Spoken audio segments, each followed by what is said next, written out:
Introducing the award-winning Pod 4 Ultra from 8 Sleep, a high-tech mattress cover you can easily add to your existing mattress. The pod changes the temperature of your mattress. You can set it anywhere from 55 to 110 degrees, letting you and your partner set different temperatures on each side. I keep mine at 60 so that I don't get hot. It can also adjust the position of your mattress to reduce snoring, and you get 30 days to try and decide if you love it. Go to 8sleep.com/Pacman and use the code Pacman to get $350 off your Pod 4 Ultra. The link is in the description. One of our sponsors is Lucy. Lucy's tobacco-free nicotine has helped many people. Their new product, Lucy Breakers, are tobacco-free nicotine pouches with a capsule that can be broken to release flavor. It is such a better option than smoke or vapor. Lucy also has regular nicotine pouches and nicotine gum. Try a tobacco-free nicotine alternative delivered to your door. Join the countless people that Lucy has helped. Go to lucy.co and use the code Pacman for 20% off your first order. The link is in the description. Only for adults of legal age. Every order is age verified. The product contains nicotine. Nicotine is an addictive chemical. Well, welcome everybody. If you thought the English language couldn't take any more abuse after watching Donald Trump's latest public appearance, just you wait. This week, a flood of Wall Street analysts and institutional fund managers basically said out loud what many of us have been wondering about for years. Donald Trump might not just be wrong on this whole tariff thing. He might be mentally unwell. Not my words, okay? This is a direct quote from financial research firm FS Insights, whose founder, Tom Lee, said that there are fund managers now fearing that the president is, quote, insane. Check this out, quote, "In the last few days, we have had many conversations with macro fund managers, and their concern is that the White House is not acting rationally, but rather on ideology. And some even fear that this may not even be ideology. A few have quietly wondered if the president might be insane." This is not just snark. This is people whose job is to make money under any administration, and they are publicly sounding the alarm because Trump's latest economic decisions make zero sense unless you're either deliberately trying to destroy market confidence, you've lost touch with reality, or it's an insider trading pump and dump scheme, the likes of which Senator Adam Schiff wants to investigate. Trump dropped new tariffs on China, 125%, because why not? China fired back with their own tariffs. And then in classic Trump fashion, as we talked about yesterday, he abruptly reverses course and pauses most tariffs except on China, announcing a flat 10% baseline tariff instead, but it's paused. The result is, of course, pure market chaos. Markets crashed, spiked. Trump declared victory, even though it was only a partial recovery. Then another disaster, down 1,500 points. S&P up 7% in minutes when the pause is announced. Whiplash and sort of a bipolar nature doesn't even start to describe it. Tom Lee calls it a binary outcome presidency.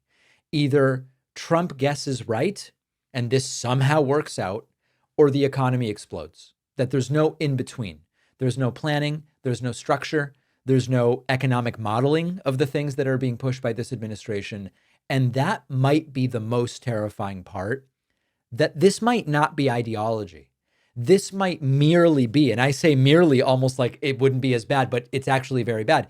This might merely be impulsive, erratic, increasingly detached behavior from a guy holding the global economy in a Twitter thumb, for lack of a better term, an X thumb.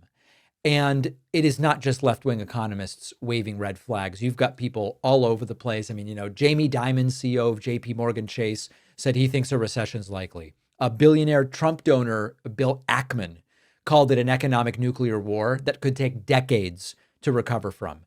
Elon Musk split with Trump earlier this week and said he wants zero tariffs and said he's against the trade war altogether. And even right-wing media darling Ben Shapiro said the tariffs are no good. He said much more than that. Ted Cruz urged Trump to take a deal. Barstool Sports' Dave Portnoy, not a bleeding heart liberal, said he's down $7 million and can't understand what the hell is going on. So we should be clear that this is not like a leftist fever dream. This is Trump's own allies saying what has become very obvious. He doesn't know what he's doing. There's no master plan. And increasingly, people are starting to wonder, is Trump capable of even understanding what he's doing?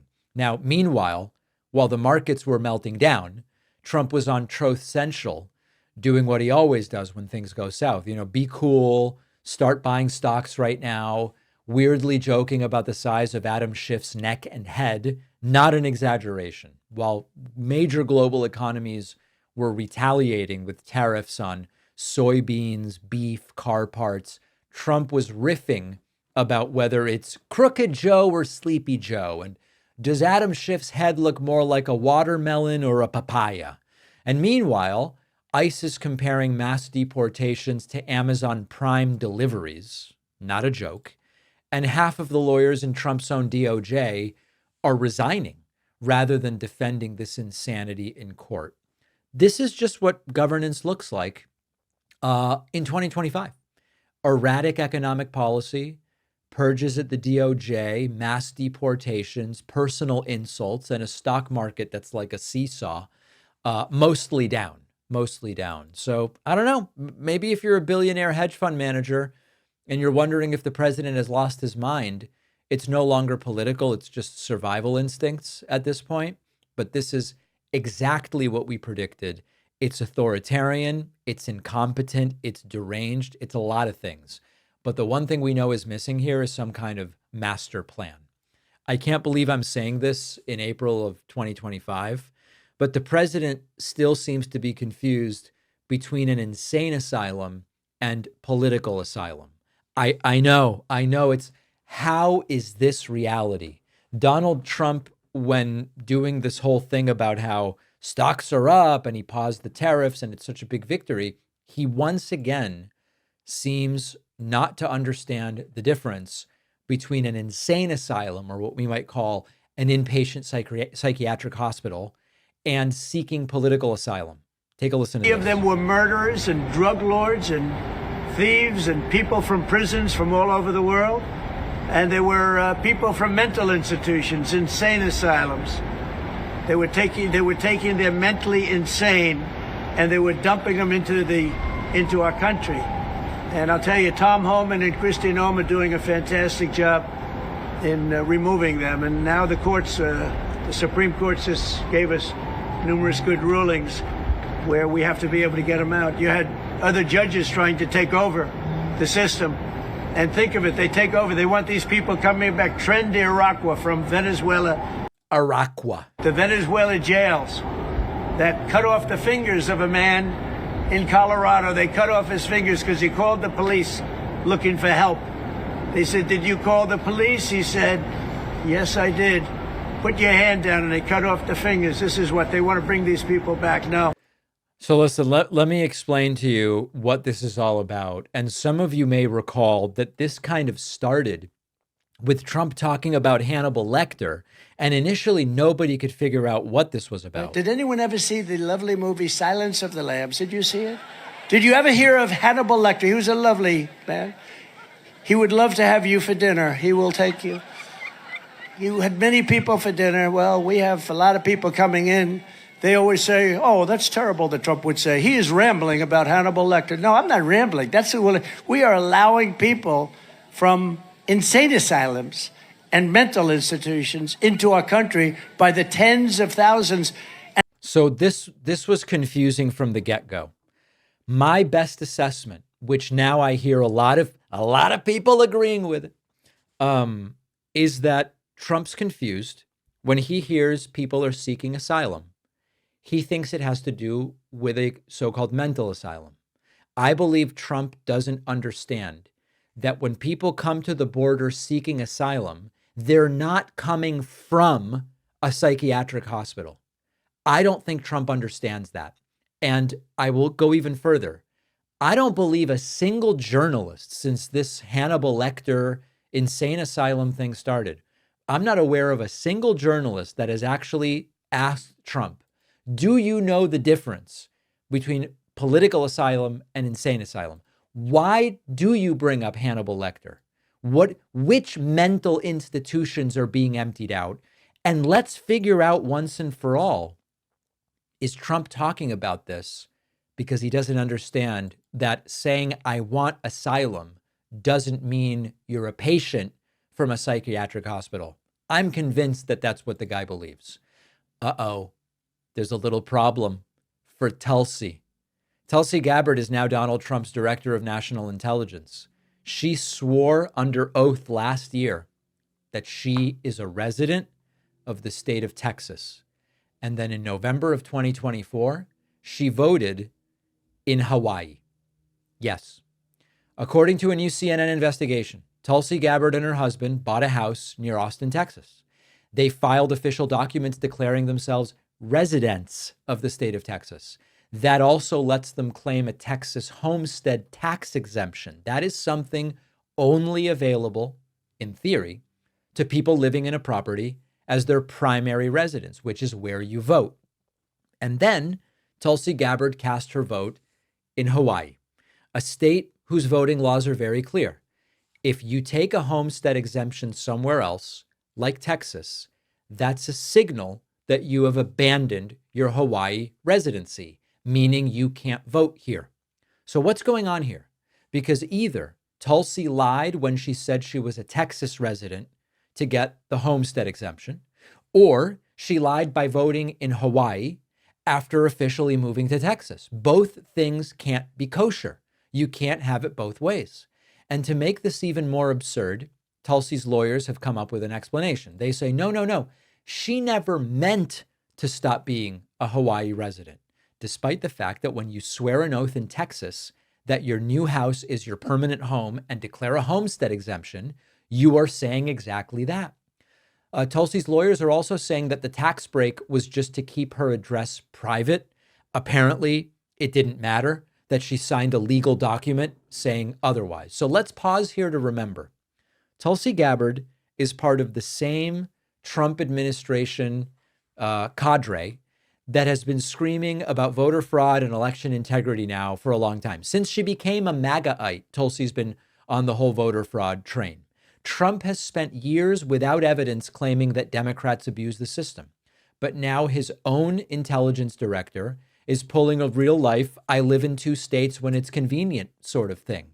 Election law experts are sounding the alarm. One said that this raises a bunch of questions. Another said that this can trigger an investigation into either her Hawaii voter registration or her Texas tax filing. I would say, why not both? And this is not a technicality. Voters are required to have one residence for voting. One. Hawaii's rules say you claim homestead tax exemption elsewhere, you're presumed not to live in Hawaii, period. You don't vote here. That's what the law says.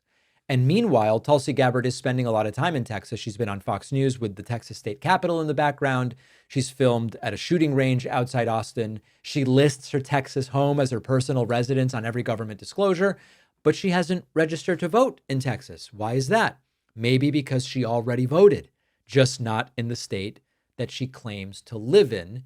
And of course, we already knew she had no business being director of national intelligence, and this only reinforces that. Think about if the shoe were on the other foot. If this were a Democrat, MAGA world would be melting down. There would be congressional hearings. Voter fraud exposed. Dem DNI, voting in a state where she doesn't live. But it's a Trump official. It's crickets. This isn't a real concern. So we see the pattern. The pattern is always the loudest voices shouting about election integrity are often the ones breaking the rules, or at least bending them as far as they can until they snap. Tulsi says she cares about voter fraud. She should look in the mirror. And this is another amazing detail.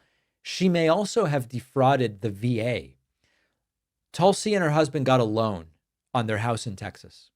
That loan was executed in 2024. At the time that she got that loan, she applied for homestead as well. VA loans are for a primary residence. Tulsi's mortgage says by law for these VA loans, this is your primary residence. And yet she's not voting out of this residence. She's voting in Hawaii, seemingly in contravention to Hawaii's laws about voting, residency, and homestead exemption. Will this go anywhere? I hate to say it, but probably not. I wish that I could say, no, this stuff is taken really seriously. Nothing is taken seriously when it's a Trump official. That's the name of the game. So glad you're with us today. We've got a packed show. Make sure you're getting my newsletter. You can email info@davidpakman.com and say, sign me up, David. Or you can simply sign yourself up at davidpakman.com. You'll see where to type in your email sort of near the top right of the page. We'll take a quick break and be right back. Let's talk about a game changer in sleep technology, our sponsor 8 Sleep and their revolutionary Pod 4 Ultra. The Pod is a high-tech mattress cover, and you can easily add it to your existing mattress. You can cool or heat your mattress based on your preferences and even elevate your head if you snore. I run hot. I hate getting hot when I sleep. That's why I set my 8 Sleep Pod to keep my mattress at a cool 60 degrees at night. You can set it anywhere from 55 to 110 degrees. You can set each side of the bed independently to a different temperature depending on your preferences versus your partner's, or you can set your pod to detect your body's sleep cycles and automatically adjust temperature for optimal sleep. The pod can also detect when you're snoring and automatically adjust the position of the bed to reduce or even stop the snoring. This can be a huge factor in how rested you will feel the next day, and your sleeping partner will thank you bigly. You get 30 days to try it at home. Return it if you don't like it, but I know you'll love it as much as I do. Go to 8sleep.com/Pakman. Use the code Pakman to get $350 off your Pod 4 Ultra. The link is in the description. Today's show is sponsored in part by Lucy Breakers. This is a tobacco-free nicotine pouch with a capsule that can be broken to release extra flavor. Such a better option than smoke or vapor. Lucy Breakers come in 4 or 8 milligram strength. You can choose mint, apple ice, mango, berry citrus. Also, check out Lucy's regular nicotine pouches and nicotine gum, which come in their own varieties of flavors. And you can subscribe for convenient home delivery. If you're not completely satisfied, Lucy offers a 30-day money-back guarantee. Try a tobacco-free nicotine alternative. Join the countless people who Lucy has helped. Go to lucy.co, use code Pakman for 20% off your first order. Link in the description. Lucy products are only for adults of legal age. Every order is age verified. Warning, this product contains nicotine. Nicotine is an addictive chemical. The David Pakman Show primarily depends on your support to keep going. We have a membership program, which you can read about and sign up for at joinpakman.com. We do an extra show every day for our members called The Bonus Show. Oh, the bonus show where you want to make money, but everybody else that makes money to fund themselves is bad. That's how Alex Jones feels about The Bonus Show. Thank your lucky stars every day you're not Dave Pakman. Right, exactly. Judge for yourself. That's all I ask. Judge The Bonus Show for yourself on its own merits. Sign up at joinpakman.com, and you can use the coupon code NOTAGAIN to save about 50% off of the cost of a membership. If you thought that the English language has suffered enough at the hands of Donald Trump, you're right, but buckle up, because Donald Trump went on a Truth Social rant, the likes of which it wasn't just weird. Truth essential. It was unhinged. It was desperate. And even some of Trump's own allies don't know what to say. Let's walk through what is being described, even in Republican circles, as the social media meltdown of a man who is not well and who knows he's failing and who is desperate to find some purchase for his bad ideas. Trump, quote, "This is a great time to move your company into the United States of America. Like Apple and so many others, in record numbers are doing. Zero tariffs and almost immediate electrical energy hookups and approvals. No environmental delays. Don't wait, do it now. Sounds like an infomercial. It really does. And what he's really doing here is saying that the plan is deregulation and corporate giveaways.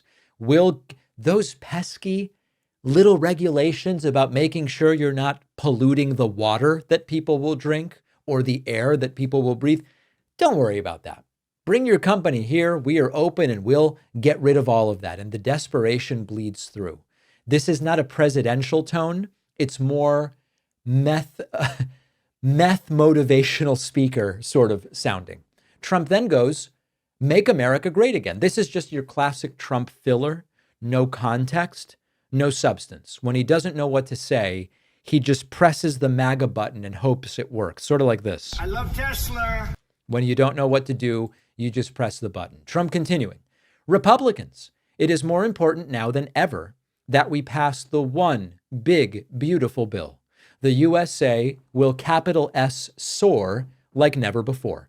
Trump is pushing House Republicans to pass something here. Even Republican leadership is confused as to what Trump is talking about. The one beautiful bill sounds more like a children's book than a piece of legislation. Just vibes, no policy details. Trump continuing, it is imperative that Republicans in the House pass the tax cut bill now. Our country will boom. Well, you know, Republicans have long wanted to push new corporate tax cuts, but this feels much more like a panic move to try to stimulate a collapsing market with empty rhetoric. Fixing trade and tariffs is a good thing. Trump continues here. Fixing trade and tariffs is a good thing. Jamie Dimon, JP Morgan Chase, chairman and CEO on Maria Bartiromo show. Trump's pulling a random quote from Jamie Dimon as if it validates his entire economic policy. What he leaves out is that Dimon has warned about Donald Trump's tariff policies in the past. And this is like a cherry-picked line from Jamie Dimon, which just reeks of insecurity. Okay, more Trump. Be cool. Everything is going to work out well. The USA will be bigger and better than ever before. Now he's giving stock market advice. The market was in free fall for the fourth straight day when Donald Trump posted, be cool. And as the stock market was collapsing for that fourth day in a row, Trump posts, this is a great time to buy. Donald J. Trump. Arguably the most dangerous one yet. Trump explicitly encouraging people to buy stocks in a tanking market while having, of course, a massive personal financial stake in Truth Social's publicly traded shell company. This is getting into stock manipulation territory. It's not subtle. It's sort of a presidency by troth, and it's very, very ugly. It turns out that the trade war has casualties, and the casualty is not China. It's Trump's own voters. Fox News aired a segment this week that sort of accidentally did what we might marginally call journalism, because they featured a small business owner who used to pay $26,000 in tariffs on imports from China and now is paying a lot more. Here's Fox News referencing a New York Post article. Take a listen to this. There's an item in the New York Post that we all have in front of us. It's an exclusive story, and it talks about how with these 104% tariffs that went into effect, you know, we think that China is going to have to pay for it, but it tells a story of a special needs toy importer. And when the tariffs went into effect at midnight, his tariff, he's been paying a tariff because he gets stuff from China, $26,000 a year. His tariff bill went from $26,000 at midnight to $346,000. And that's money he's going to have to come out of his pocket. It sounds like he's going to have to go ahead and close down part of his business. He tried to make the toys in the United States, but the tariff on that, his most popular item, went from 0 to $17 at midnight. And what he told the New York Post is people don't understand the tariff situation. They think just foreign countries are paying for the tariffs. That's not true. Half of the tariffs are being paid for by U.S.-based companies. Yeah. So when you look at the big numbers and they look good, just remember that according to this guy, half of the small businesses and half of the tariffs are being paid by Americans. Well, I love this idea. According to this person, some of the tariffs on China are paid by American companies. No, not some. All of it. That's what a tariff is. A tariff is a tax on the importing party. This is the lie that Trump sold for years. China's paying the tariffs. That was the whole pitch over and over and over again. Don't worry. China's going to pay. China's going to send us billions. China's going to send us tens of billions, maybe even trillions. Except that's not how tariffs work. It's never been how tariffs work. It never will be unless you change tariff to mean something completely different. Who pays? I pay. You pay. Your business pays. You want Chinese parts to assemble your product?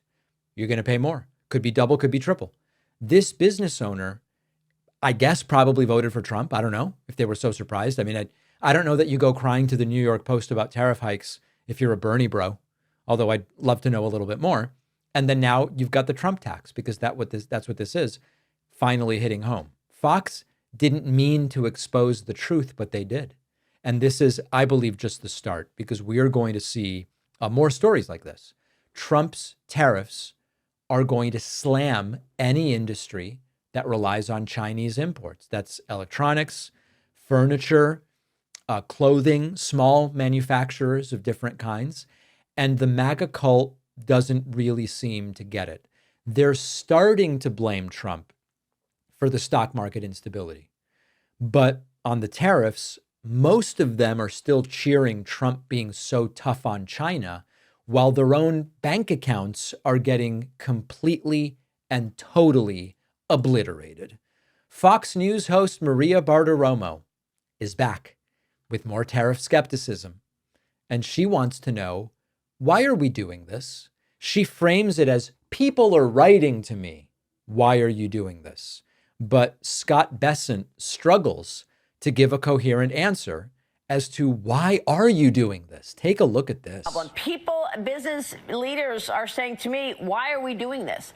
Everyone was very excited about President Trump's agenda, deregulation, tapping into energy, tax cuts. And now, boom, with these tariffs, everything has changed. Why are we doing this? Well, Maria, I think it's, as you said in the last segment, it's all of the above.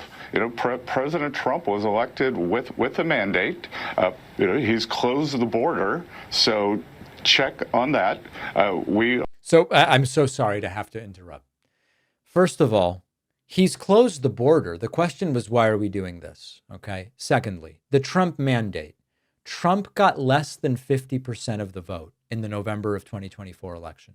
Now, we can argue about hyperpartisanship, making it difficult to really win any election by that much. Okay, save it, because we saw the Biden results from 2020. Most of the people who voted in November voted for somebody else. Very difficult to argue that you have a mandate when that's the case. And this doesn't get any better. Are they doing the very large deportation of people, criminals, and people who have overstayed their visits, their periods. So we're in the They've overstayed their periods. Poor people. midst of that. And now President Trump is tackling the trade agenda. And this isn't done in isolation. Oh, my goodness.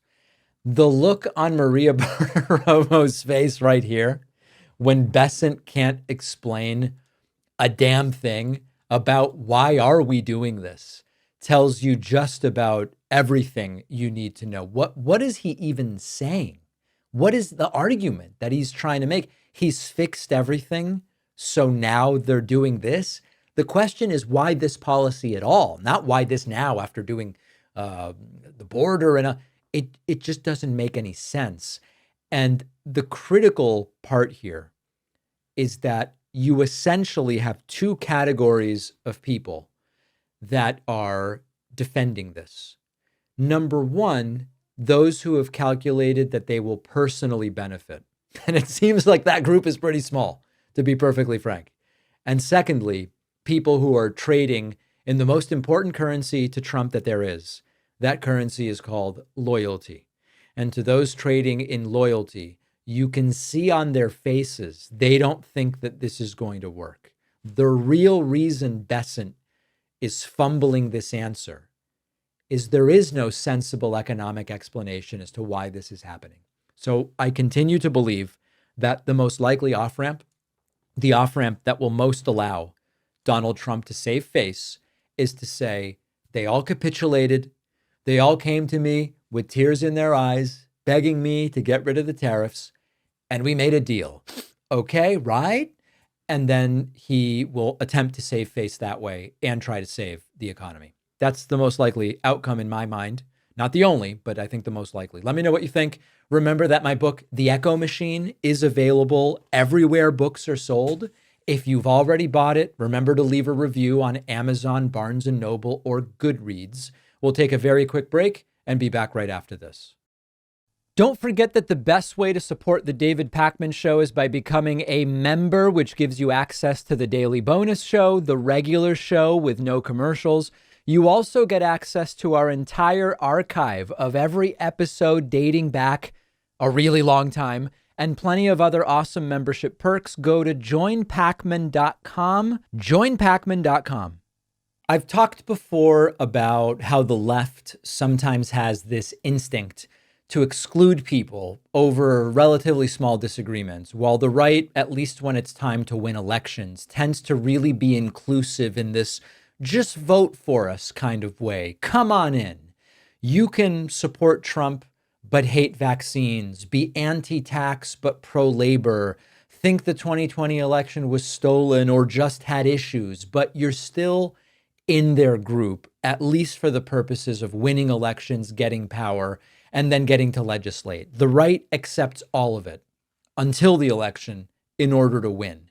But what we see on the left often is that if you disagree on one issue even slightly, you'll sometimes end up being treated like you're not really part of the movement at all. You're otherized. And it's what Sigmund Freud called the narcissism of small differences. We save sometimes our harshest energy for people who are mostly like us, just not quite enough. And this isn't some theory. This is really everywhere. Think about the Bernie versus Warren feud from 2020 and how it got so vicious that supporters who agreed on 90% of policy, maybe 95% of policy, started treating each other like they were enemies. And the reality is that there was very little daylight between Bernie and Warren. In fact, they were assessed at the time as the two most left senators in the Senate.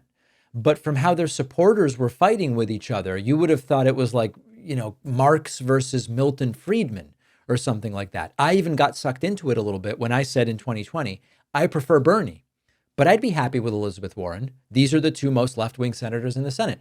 I got furious emails. How dare you, you right-winger. We knew you were a neo-lib this entire time.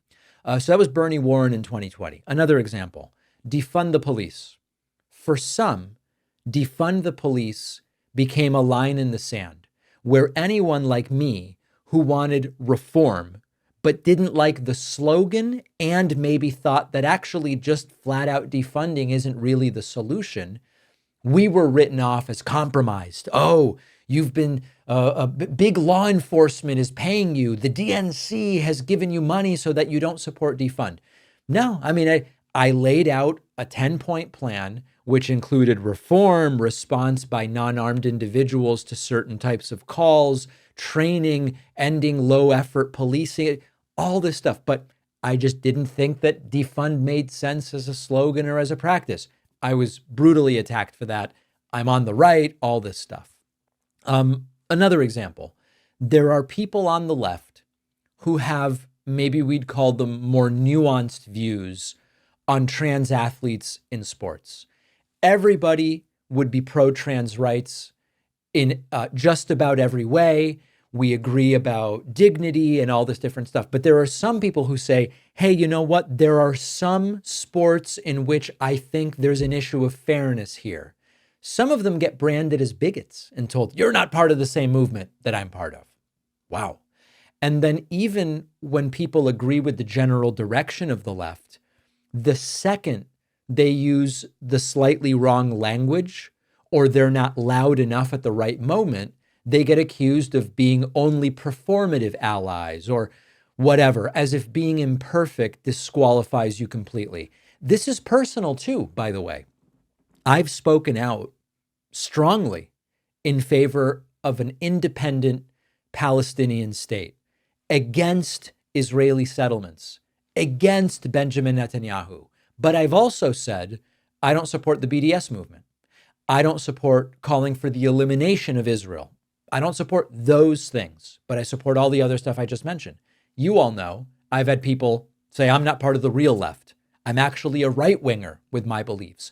I've been excluded by people whose views I mostly share because I only signed off on 92%, not 100% of what they believe. So why does this happen?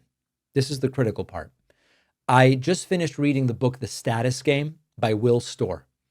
And in the book, he explains that a lot of this behavior is about how people try to gain status in their communities. And in many left-wing spaces, the way to earn status is by being morally pure. This is where the phrase purity test comes from. By proving you're the most principled, you're the most correct, you're the most uncompromising, you're the most left-wing. And Storr leans on the work of Jason Manning and Bradley Campbell, who describe a shift in what they call a victimhood culture. In that culture, status comes from being seen as a victim or defending victims more strongly than anybody else does. And when that's the game, what you end up with is people constantly calling each other out, not just to make things better, but to prove their own virtue, to win points, because they are the ones doing the calling out. So what ends up is that instead of building coalitions, the left ends up policing its own ranks. The right rewards loyalty, and the left often rewards purity. And that difference is showing up at the ballot box. If we want to win, we have to stop turning minor disagreements into disqualifications, because then we'll just keep losing. If you don't build the tent, grow the tent, you shrink it, and then you lose power. And there's this idea that if you let more people in who aren't pure, you actually shrink the tent when in reality you're growing it. So I would like to see it go differently the next couple of election cycles, and let's see if it makes a difference. All right, it's happening. Russell Brand has been officially charged with rape, oral rape, and multiple counts of sexual assault and indecent assault involving 4 women in incidents occurring between 1999 and 2005. He's due in court May 2nd, and right on cue, the right-wing defense machine is in motion. If we think back to Russell Brand's sort of trajectory, you had the period during which he was in movies and in tabloids. He then had this sort of political awakening. He started critiquing capitalism. He was flirting with left-wing populism, briefly dropped off the radar, and then he has reinvented himself like a phoenix rising over the horizon as a free thinker on YouTube. He's skeptical of vaccines, and he did his anti-lockdown rants and his conspiracies. And then ultimately he went full MAGA. Right-wing shows, speaking at right-wing events, cozy with Tucker, cozy with other right-wingers. He has now become a folk hero for the anti-woke crowd. And that's exactly why the charges are not being really looked at seriously by the right wing. That he's actually getting more support as a result of these charges. Now, of course, Russell Brand denies everything. He gets his day in court. He says, yes, he was promiscuous at this time, but never did anything non-consensual. He says the law is being used as a weapon against him. Who's been talking about the weaponization of the law? Lawfare, as they call it. And his followers are saying he is actually the victim here, not the perpetrator. If it sounds familiar, it's the MAGA playbook. It's the Andrew Taint playbook. Serious charges come down. You deny, you deflect, you say I'm being persecuted for my political beliefs, and then your fan base turns you into a martyr for masculinity and everything that is good. This is not about free speech, okay? Russell Brand is not being charged for what he said. He's being charged for what he allegedly did. And he still says, and they still say, that it's censorship and it's cancel culture, and it drowns out the women that say they were his victims.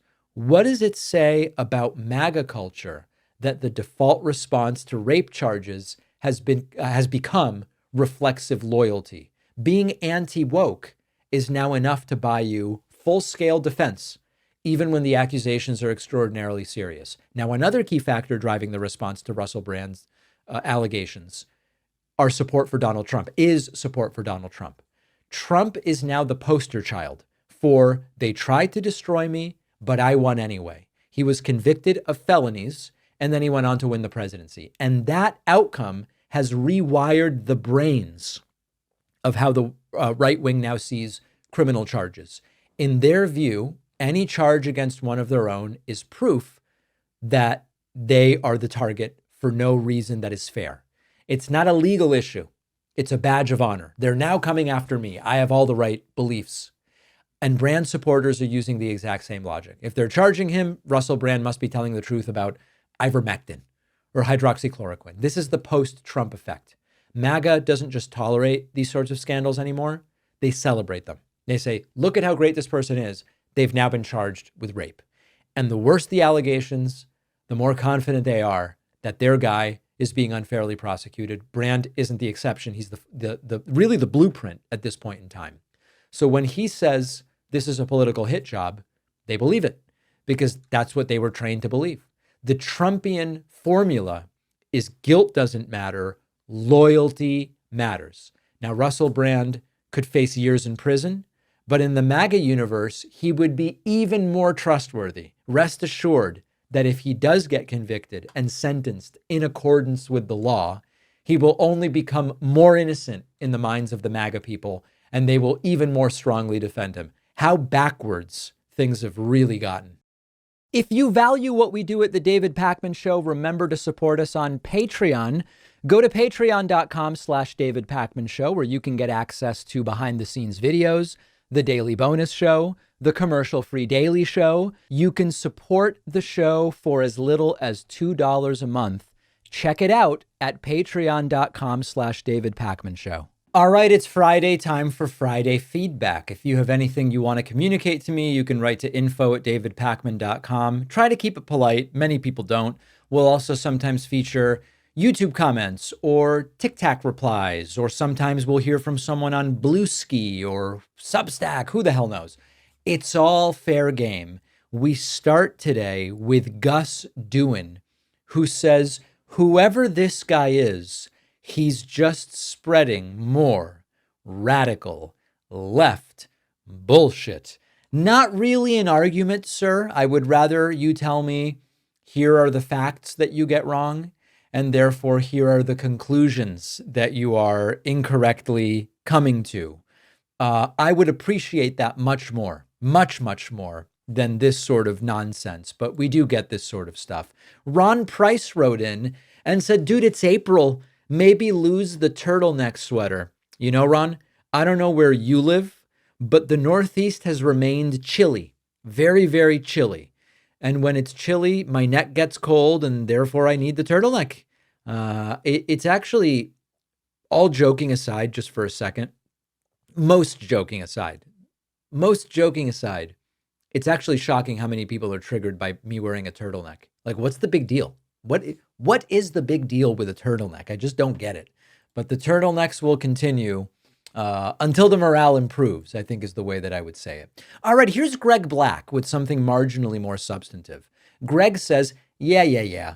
I remember you telling everyone that Kamala Toe Harris, so clever, so adult, Kamala Toe Harris was going to mop the floor with Trump. I sure hope you believe your own bullshit, little pack punk, because nobody else does. Greg, I don't know if you've ever seen this show before, but I want to call your attention back to the couple of months leading up to the election. My own audience was getting angry with me. Some people in the audience, of course, not everybody. There were people in my own audience getting mad at me because I was saying, guys, Trump looks like he's going to win this thing. When I came to my audience and said, okay, when Biden got out, Harris's campaign started strong. The polling looked good. It's not looking good right now. I have polling that shows Trump winning all 7 key swing states. This is very bad. People wrote to me and said stuff like, David, we don't need negativity right now. We need positivity, which I have to tell you, I think is just like the dumbest approach to winning elections. We need to be realistic about where we are. How is me saying it looks awesome, guys? How is that going to get more people to vote? So no, I don't know if you're referring to a different show. On this show, I was sounding the alarm and many in the audience were furious. When I was not surprised by the results on election night, November 5th, 2024, there were people in my audience saying, how is this such a surprise? To which I was saying, guys, I've been telling you this for months and now it's happening. So maybe this is a criticism that applies to some other show, but sounds misguided here. Terry Shuck says people are getting paid to hate Elon and Tesla. Damn, all this time I've been doing it for free. Where do I sign up for a check? Easiest money I will ever earn. Yeah, this is tongue in cheek, but it does raise a good point, which is why would you need to pay people to go out and protest Tesla and Elon? Just look at all of the public survey data. Tens of millions of Americans hate Elon and by extension now want nothing to do with Tesla. Why would you need to pay them to just get them to go out and hold a sign for an hour? It just doesn't make any sense. People really do want to express their distaste. And there are people who are trying to destroy Tesla. Now you can look at that and take the Elon approach, which is they're being so mean and Tim Walz is such a jerk. He's such a jerk. Or you can say this is people voting with their dollars and they're saying this is a bad company to support and it's free speech and it's what happens under capitalism. But of course, no evidence has been presented that anybody is getting paid to go and protest Tesla. And when Elon Musk talks about, oh, George Soros is funding it, we're going to find out who's really orchestrating this stuff. It's just Americans, Elon. That's all it is. It's Americans being activists. Martin Snow asks, hey, David, considering how well the Echo Machine is doing, are there any plans to publish it in other languages? It's a good question. So first of all, I have no control over that. My publisher is fully deputized to explore translation opportunities. I know that right now, Germany is a place where there is interest in the book. At a general level, the book is mostly about the situation politically in the United States. Now, that doesn't mean it's only interesting to Americans. People around the world do care about what's happening in the United States, maybe less than some Americans think, but they do care. English covers all of the countries in which we have the biggest audiences. So Canada, UK, Australia. In a lot of countries where we have larger audiences, you have a large portion of the population that also speaks English. So Germany does seem to be kind of the natural next one, but we will see. It's not totally up to me, but I would love to see the Echo Machine in other languages. All right, on the topic of how long will the MAGA cultists stand by Trump? Shefberg commented on Substack. My thought is that as the pain spreads from his policies, that some of his cult will peel off. There is a reason many Republican congressmen are asking for specific relief from these sanctions. They know the pain will have an effect on how some people view the president. Sadly, the damages to our markets and businesses will be long-lasting. Does anyone think that Canadians are going to replenish their liquor stores with Kentucky bourbon? This is an excellent point. We sort of talked about this on the award-winning bonus show on Monday.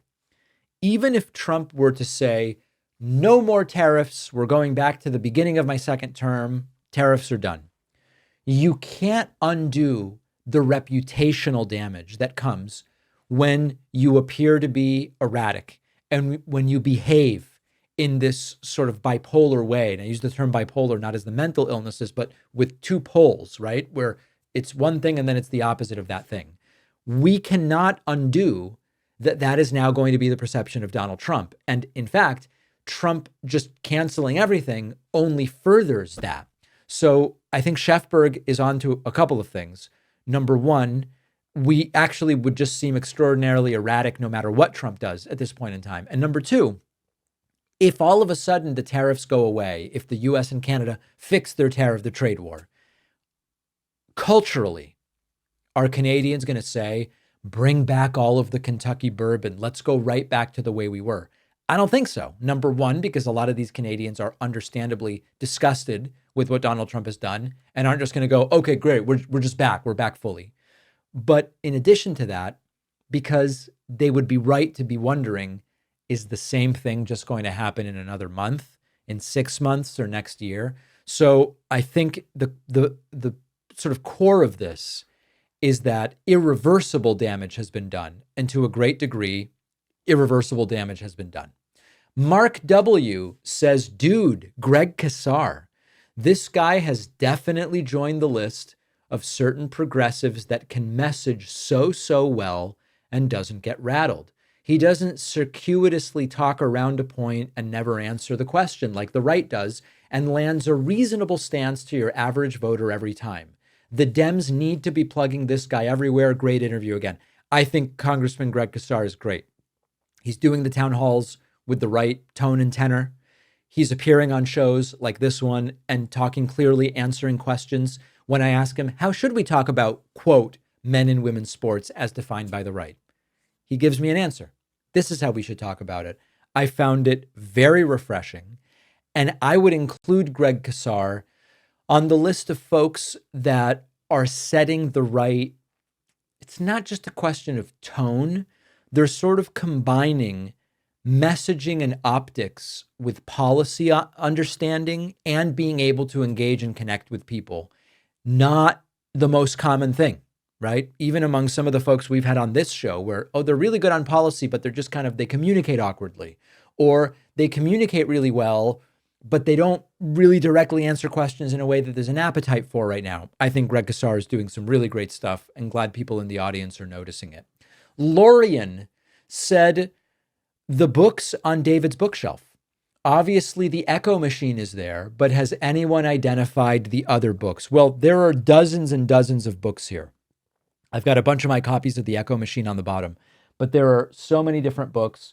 Some may have noticed the tip here of some Hunter S. Thompson books in the top shelf. What else is interesting or relevant here? Some of these books I've also recommended. Lawrence Wright's Going Clear.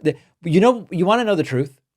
My books are organized alphabetically by author's last name. This is the nonfiction section. This is just the end of it. So what you see here is it starts basically with last names starting in S, and it goes down to Sergey Young's book. He's been on the show.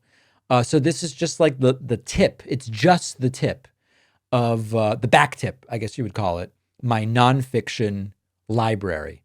Anything else interesting? Oh, here, Jeffrey West. This orange book here is Scale by Jeffrey West. We had him on the program to talk about that book.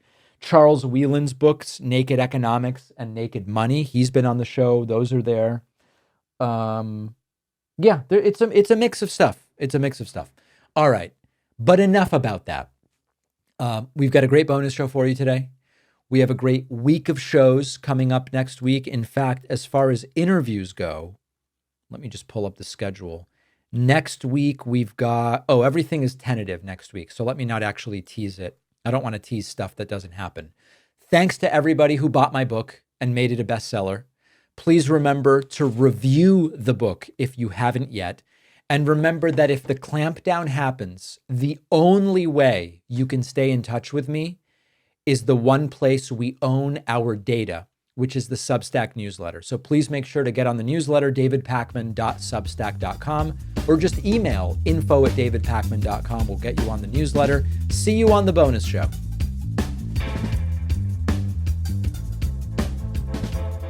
Thanks a lot for watching today's show. I just want to take a second to tell you about today's sponsors. Introducing the award-winning Pod 4 Ultra from 8 Sleep, a high-tech mattress cover you can easily add to your existing mattress. The pod changes the temperature of your mattress. You can set it anywhere from 55 to 110 degrees, letting you and your partner set different temperatures on each side. I keep mine at 60 so that I don't get hot. It can also adjust the position of your mattress to reduce snoring, and you get 30 days to try and decide if you love it. Go to 8sleep.com/Pacman and use the code Pacman to get $350 off your Pod 4 Ultra. The link is in the description. One of our sponsors is Lucy. Lucy's tobacco-free nicotine has helped many people. Their new product, Lucy Breakers, are tobacco-free nicotine pouches with a capsule that can be broken to release flavor. It is such a better option than smoke or vapor. Lucy also has regular nicotine pouches and nicotine gum. Try a tobacco-free nicotine alternative delivered to your door. Join the countless people that Lucy has helped. Go to lucy.co and use the code Pacman for 20% off your first order. The link is in the description. Only for adults of legal age. Every order is age verified. The product contains nicotine. Nicotine is an addictive chemical.